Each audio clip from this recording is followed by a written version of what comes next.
नमस्कार दोस्तों, राधे राधे। प्रेम से बोलिए माता रानी की जय। हिंदू धर्म में नवरात्रि का बहुत ही विशेष महत्व होता है। शारदीय नवरात्रि का त्यौहार आश्विन माह के शुक्ल पक्ष की प्रतिपदा से शुरू होता है और 10वें दिन दशहरा मनाया जाता है। इस साल शारदीय नवरात्रि 3 अक्टूबर 2024 से शुरू हो रही है और इसका समापन 11 अक्टूबर को नवमी के दिन होगा। वहीं 12 अक्टूबर को विजयदशमी का पर्व मनाया जाएगा। हिंदू पंचांग के अनुसार इस साल आश्विन माह के शुक्ल पक्ष की प्रतिपदा तिथि 3 अक्टूबर 2024 को सुबह 12:19 से शुरू होगी और 4 अक्टूबर को सुबह 2:58 बजे तक रहेगी। उदय तिथि के अनुसार शारदीय नवरात्रि गुरुवार 3 अक्टूबर से आरंभ हो रही है। शारदीय नवरात्रि में माँ दुर्गा के आगमन के लिए उनके वाहन का विशेष महत्व बताया गया है। इसे शुभ और अशुभता का प्रतीक माना जाता है। इस साल शारदीय नवरात्रि माँ दुर्गा पालकी पर सवार होकर आएंगी। देवी पुराण में पालकी की सवारी को बहुत ही शुभ बताया गया है। माता रानी के 9 रूप की पूजा। पहले दिन माँ शैलपुत्री की पूजा होती है, दूसरे दिन माँ ब्रह्मचारिणी, तीसरे दिन माँ चंद्रघंटा, चौथे दिन माँ कुष्मांडा, 5वें दिन माँ स्कंद माता, 6ठे दिन माँ कात्यायनी, 7वें दिन माँ कालरात्रि, 8वां दिन माँ सिद्धिदात्री, 9वां दिन महागौरी और विजयदशमी दुर्गा विसर्जन होता है। अब सुने नवरात्रि के व्रत नियम। नवरात्रि के पहले 9 दिनों के व्रत और उपवास के लिए संकल्प लें। इसके लिए सीधे हाथ में जल लेकर उसमें चावल, फूल और एक सुपारी और एक सिक्का रखें। हो सके तो किसी ब्राह्मण को इसके लिए बुलाएं। ऐसा ना हो सके तो अपनी कामना पूर्ति के लिए मन में ही संकल्प लें और माता जी के चरणों में वह जल छोड़ दें। इन दिनों व्रत उपवास में सुबह जल्दी उठकर नहाएं और घर की सफाई करें। पूरे घर में गौमूत्र और गंगा जल का छिड़काव करें।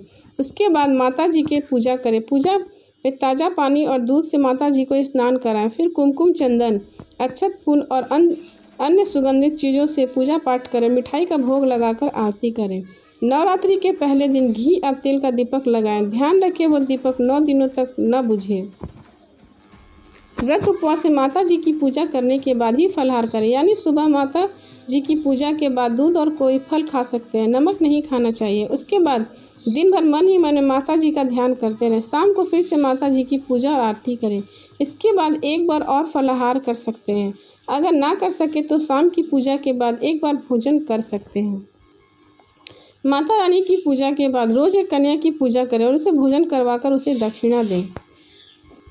नवरात्रि के दौरान तामसिक भोजन नहीं करें, यानी इन 9 दिनों में लहसुन, प्याज, मांसाहार, ठंडा और जूठा भोजन नहीं करना चाहिए।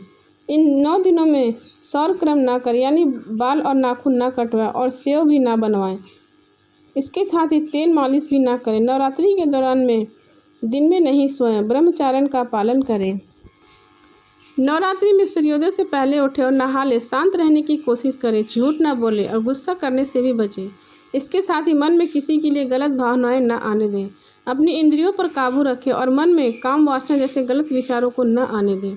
नवरात्रि के व्रत उपवास बीमार बच्चों और बूढ़ों को नहीं करना चाहिए, क्योंकि इससे नियम पालन नहीं हो पाता है। अगर नवरात्रि के दौरान महिलाओं को माहवारी या पीरियड आ जाए तो आप हवन, ज्योत, पूजा आदि खुद ना करें, केवल श्रवण करें और व्रत रखें। ऐसे करें घट स्थापना।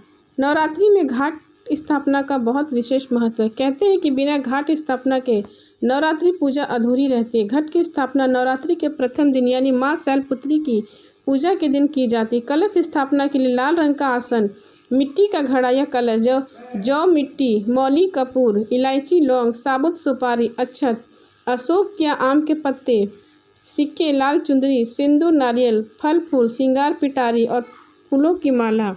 माता का आशीर्वाद पाने के नवरात्रों के दौरान रोज ही इस श्लोक की स्तुति करना भी शुभ होता है। या देवी सर्वभूतेषु शक्तिरूपेण संस्थिता नमस्तस्यै नमस्तस्यै नमस्तस्यै नमो नमः। इस मंत्र के जाप से माता रानी खुश होती हैं। उसके बाद प्रातः स्नान करके शुभ साफ मिट्टी द्वारा विधि निर्माण का जल छींटकर भरे हुए कलश को रक्षा सूत्र बांधकर वैदिक मंत्रों द्वारा कलश स्थापना करना चाहिए। इसके बाद कलश में नारा, रोली, अक्षत, पुष्प, सुपारी, पान एवं दक्षिणा डालकर पंच पल्लव रखकर उस पर पूर्ण पात्र स्थापित कर जटाधार जल भरे और नारियल को उस पर रखना चाहिए। फिर नवरात्रि के लिए 9 दुर्गा का आवाहन एवं स्थापना करना चाहिए। घट स्थापन के दिन ही जौ, तिल और 9 बीजों को बीजनी यानी एक मिट्टी के परात में बोया जाता है, जो कि माँ पार्वती यानी शैलपुत्री को अन्नपूर्णा स्वरूप पूजने में विधान से जुड़ा हुआ है। अष्टमी अथवा नवमी के दिन इसको काटा जाता है। केसर के लेप के बाद इसे सिर पर रखा जाता है। उसके बाद ज्योति, धूप बत्ती, फूल, फल, प्रसाद आदि चढ़ाकर माँ दुर्गा के समक्ष कथा, चालीसा, कवच, दुर्गा सप्तशती का पाठ, हवन और आरती करें।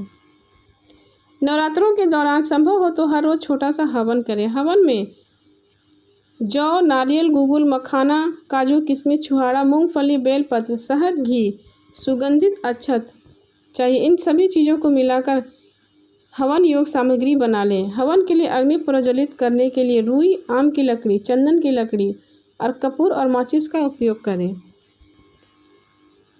उसके बाद इन मंत्रों के साथ हवन करें। ओम अग्नेशाय नमः स्वाहा, ओम गणेशाय नमः स्वाहा, ओम गौरियाय नमः स्वाहा, ओम नवग्रहाय नमः स्वाहा, ओम दुर्गाय नमः स्वाहा, महाकालियाय नमः स्वाहा, हनुमंते नमः स्वाहा, भैरवाय नमः स्वाहा, कुल देवताय नमः स्वाहा, स्थान देवताय नमः स्वाहा, ब्रह्म देवताय नमः स्वाहा, विष्णुवे नमः स्वाहा, शिवाय नमः स्वाहा। ओम जयंती मंगलकाली भद्रकाली कृपालिनी दुर्गा क्षमा शिवधात्री स्वाहा स्वाहा नमस्तुते स्वाहा। ओम गुरु ब्रह्मा गुरु विष्णु गुरुदेव महेश्वर गुरु साक्षात परम ब्रह्मा तस्मै श्री गुरुवे नमः स्वाहा। इन मंत्रों के उच्चारण के बाद ओम ह्रीं क्लीं चामुंडाय विक्षे नमः स्वाहा इस बीज मंत्र का 108 बार उच्चारण कर हवन कुंड में हविष्य डालें। हवन के बाद गोला में कलावा बांधकर फिर चाकू से काटकर ऊपर के भाग में सिंदूर लगाकर घी भरकर चढ़ा दे, जिसको वोली कहते हैं। फिर पूर्ण आहुति नारियल में छेद करके घी भरकर लाल तूल लपेटकर धागा बांधकर 5 सुपारी, लौंग, जायफल, बतासा अन्य प्रसाद रखकर पूर्ण आहुति मंत्र बोलें। पूर्ण आहुति के बाद यथाशक्ति दक्षिणा माता के पास रख दे। फिर परिवार सहित आरती करके अपने द्वारा हुए अपराधों के लिए क्षमा याचना करें, क्षमा मांगे। हवन का भूभूत सभी को लगाएं। तत्पश्चात अपने ऊपर किसी के 1 रुपया उतार कर किसी को दे दे। इस तरह आप सरल रीति से घर पर हवन संपन्न कर सकते हैं। माता रानी की पूजा और आरती के बाद नवरात्रि में 9 दिन इस कथा का श्रवण अवश्य करना चाहिए। इस कथा के अनुसार नवरात्र की कथा ब्रह्मा जी ने बृहस्पति जी को सुनाई थी। ब्रह्मा जी के अनुसार प्राचीन काल में मनोहर नगर में पिठत नामक एक अनाथ ब्राह्मण निवास करता था। वह माँ दुर्गा का काफ़ी पूजा किया करता था। उसके घर में सुमति नामक एक कन्या ने जन्म लिया। पिता प्रतिदिन देवी दुर्गा की पूजा करते तो सुमति उपस्थित रहती। एक दिन सुमति खेलती रह गई और पूजा में नहीं आई। पिता ने पुत्री को इस बात पर बहुत क्रोध आया और बोला, आज तूने भगवती का पूजन नहीं किया, इस कारण मैं किसी कुष्ठ रोगी और दरिद्र मनुष्य से तेरा विवाह करूँगा। पिता के वचन सुन सुमति बोली, मैं आपकी कन्या हूँ, सब तरह से आपके अधीन हूँ, जैसी आपकी इच्छा हो वैसी करो। राजा ने कुष्ठी से अपनी बेटी का विवाह करा दिया और उसके बाद बोला, जिसके साथ चाहो वहाँ जाकर रहो, अब मेरा तुमसे कोई नाता नहीं है। ब्राह्मण ने क्रोधित होकर सुमिति के विवाह के बाद ऐसा कहा और अत्यंत क्रोधित हो पुत्री से कहने लगा, हे पुत्री, अपने कर्म का फल देखिए भाग्य के भरोसे रहकर क्या करती हो। उस बालिका की दशा देख भगवती प्रकट हुई और बोली, हे पुत्री, मैं तेरे पूर्व जन्म के पुण्य के प्रभाव से प्रसन्न हूँ। तू पूर्व जन्म में निषाद की स्त्री थी और अति पवित्रता थी। एक दिन तेरे पति निषाद ने चोरी की। चोरी करने के कारण तुम दोनों को सिपाहियों ने पकड़ लिया और ले जाकर जेल में बंद कर दिया। नवरात्र के दिनों में तुमने न तो कुछ खाया और न ही जल पिया। इस प्रकार 9 दिन तक नवरात्र का व्रत हो गया। हे ब्राह्मणी, उन दिनों में जो व्रत हुआ, इस व्रत के प्रभाव से मैं प्रसन्न होकर मैं तुझे मनोवांछित वर देती हूँ। तुम्हारी जो इच्छा हो सो कहो। उसने माँ से कहा कि हे माँ, मेरे पति का कोढ़ दूर करो। देवी ने कहा, उन दिनों जो तुमने व्रत किया था, उस व्रत का 1 दिन का पुण्य अपने पति के कोढ़ दूर करने के लिए अर्पण करो। उस पुण्य के प्रभाव से तेरा पति के कोढ़ मुक्त हो जाएगा। तब उसके पति का शरीर भगवती दुर्गा की कृपा से कुष्ठ रोग से रहित हो गया। ब्रह्मा जी बोले, हे बृहस्पति, उस ब्राह्मणी की स्तुति सुन देवी प्रसन्न हुई और ब्राह्मणी से बोली, तेरे उदारे नामक अति बुद्धिमान, धन्यवान, कीर्तिवान और जितेंद्र पुत्र शीघ्र उत्पन्न होगा। सुमिति ने माता से कहा, हे माता, अगर आप मुझे प्रसन्न हैं तो कृपा करके मुझे नवरात्र की विधि और उसके फल का विस्तार से वर्णन करें। देवी दुर्गा ने बताया, आश्विन माह के शुक्ल पक्ष की प्रतिपदा से लेकर 9 दिन तक विधि पूर्वक व्रत करें। यदि दिन भर व्रत न कर सके तो एक समय भोजन करें। घर में घट स्थापना करें, वाटिका बनाकर उसको प्रतिदिन जल से सींचें। नित्य विधि सहित पूजा करें और पुष्पों से विधि पूर्वक अर्घ्य दें। खांड, घी, गेहूँ, शहद, जौ, तिल, बेलपत्र, नारियल, दाख और कदम आदि से हवन करें। गेहूँ से होम करने से लक्ष्मी की प्राप्ति होती है। खीर एवं चंपा के पुष्पों से धन की और बेल पत्तों से तेज व सुख की प्राप्ति होती है। बिजोरा के फल से अर्घ्य देने से रूप की प्राप्ति होती है। जायफल से अर्घ्य देने से कीर्ति, दाख से अर्घ्य देने से कार्य की सिद्धि होती है। आंवले से अर्घ्य देने से सुख की प्राप्ति और केले के अर्घ्य देने से आभूषणों की प्राप्ति होती है। इस प्रकार पुष्पों व फलों से अर्घ्य देकर व्रत समाप्त होने पर 9वें दिन यथा विधि हवन करें। आंवले से कीर्ति और केले से पुत्र की, कमल से राज सम्मान और दाखों से संपदा की प्राप्ति होती है। इन 9 दिनों में जो कोई दान आदि किया जाता है उसका करोड़ों गुना फल मिलता है। इस प्रकार ब्राह्मणी को व्रत और विधि का फल बतलाकर देवी अंतर्ध्यान हो गई।